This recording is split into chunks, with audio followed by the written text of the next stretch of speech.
ของตัวล่าง06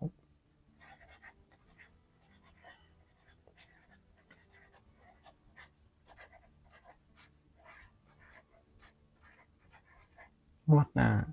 16พฤษภาคม2568ดูเลย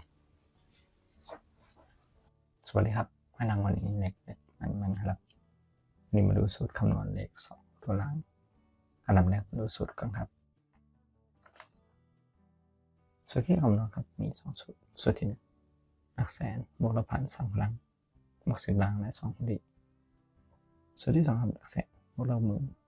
บวกหลักร้อยบวกหน่วยบนหน่วยล่างและ4คนดีครับไปดูวิธีคำนวณจากเลขสูตร2สูตรนี้พร้อมกันเลยครับ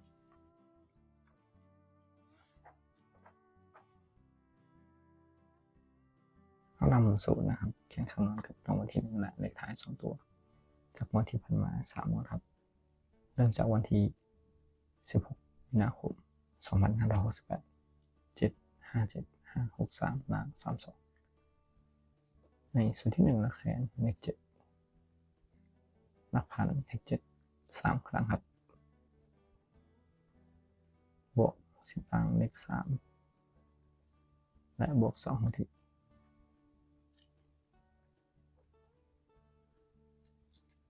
รวมครับ7บวก7บวก7บวก7บวก3บวก2เท่ากับ33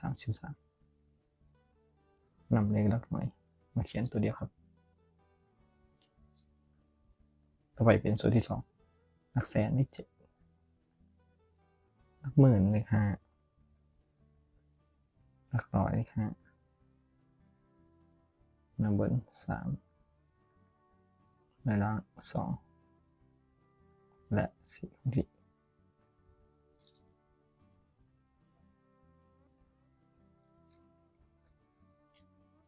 ครับ7บวก5บวก5บวก3บวก2บวก4ได้26หลักหน่วย6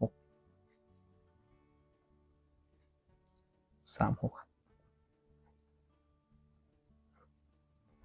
เลขล่างออก36นะครับมาต่อมาตรงครับต่อไปครับเป็นวันที่2นำมาตรวจสอบกันวันที่1 6 6 9 6 8 7ล่าง36วันที่1เมษายนหลักแสนเลข6 1,900 3คณะ10ล่างครับ3และ2คนที่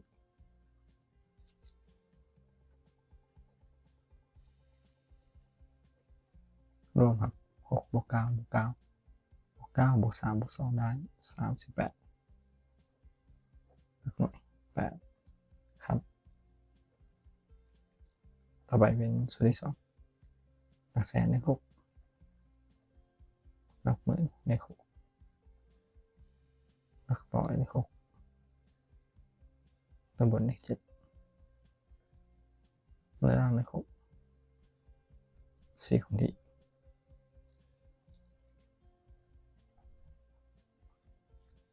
ครับตัวเลข6บวก6บวก6บวก7บวก6บวก4ได้35หลักหน่วย5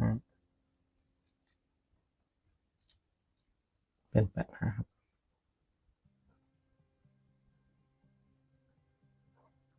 เลขล่างงอต่อมาออก85ครับตรงครับวันที่2ต่อไปครับสูตรคำนวณต่อในงวดที่3รางวัลที่1 2 6 6 2 2 7ล่าง85นะครับวันที่16เมษายนครับหลักแสนเลข2หลักพันเลข6 3ครั้ง10ล่างเลข8บวก2ของที่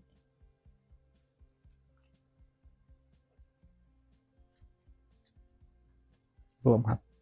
2บวก6บวก6บวก6บวก8บวก2ได้30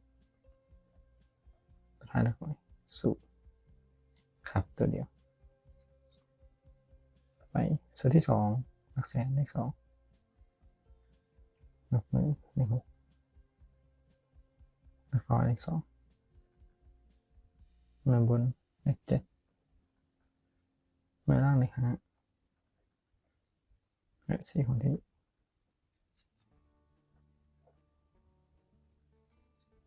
รวมครับ2+6+2+7+5+4ได้26หลักหน่วย6ครับ06เลขล่างงวดต่อมาออก06งวดวันที่2พฤษภาคมนี้ครับวันที่3ครับจากทั้ง3งวดนะครับเราคำนวณได้2ตัวล่างใช้สูตรนี้ในการคำนวณ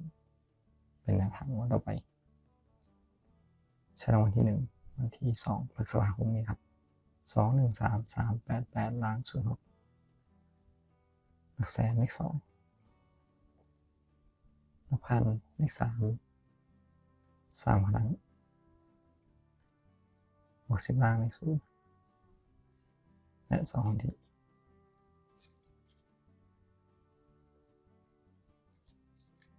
รวมครับ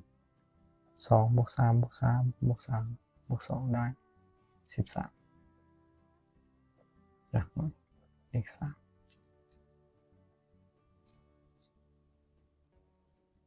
ตัวที่2นะครับหลักแสนเลข2หลักหมื่นเลข1หลักร้อยเลข3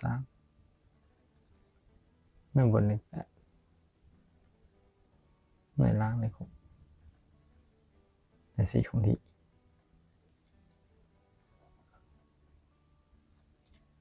รวมตัวเลขนะครับ2+1+3+8+6+4ได้24ตัวท้ายหลักหน่วย4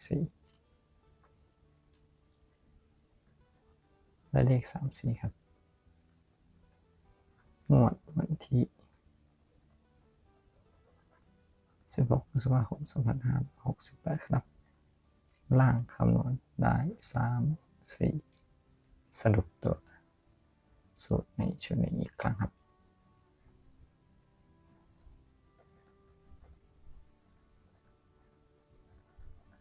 2ตัวล่าง3 4